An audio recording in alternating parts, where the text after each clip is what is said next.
He was a minister, a utopian leader, a philosopher of sorts, an iconoclast, and one naughty boy. We, of course, are talking about the inscrutable John Humphrey Noyes, the founder and leader of the controversial free-love Oneida community.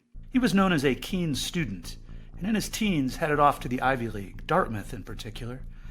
He eventually graduated, but it was during these college years he underwent a transformational religious conversion. After finding the Lord, he abandoned his law studies and was soon off to seminary in Andover, Massachusetts, before switching to the Yale Theological Seminary to further immerse himself in the Bible and prepare for a career dedicated to Christian ministry. As he assiduously scoured the Bible for clues that would indicate the date of Christ's second coming, he became convinced the event had already happened.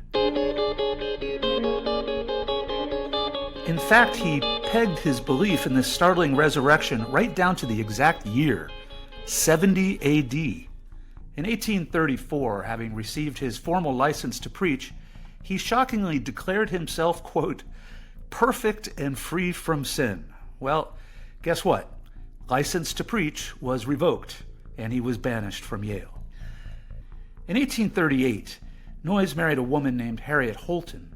He and a few of his followers hurriedly left town en route to the New York village of Oneida.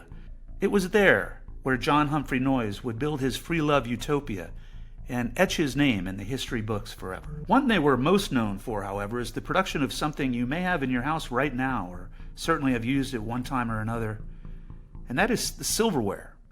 All coitus within the community was known to be consensual, and each tryst was officially sanctioned and documented. Sexy.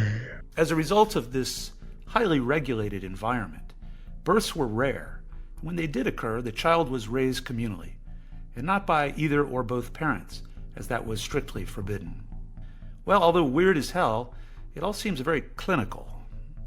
There is the inevitable catch, though. The virgins and other fair maidens were reserved for Noyes and other veteran male members of the community that he decided had mastered the art of male continence. So here we go, paging Warren Jeffs.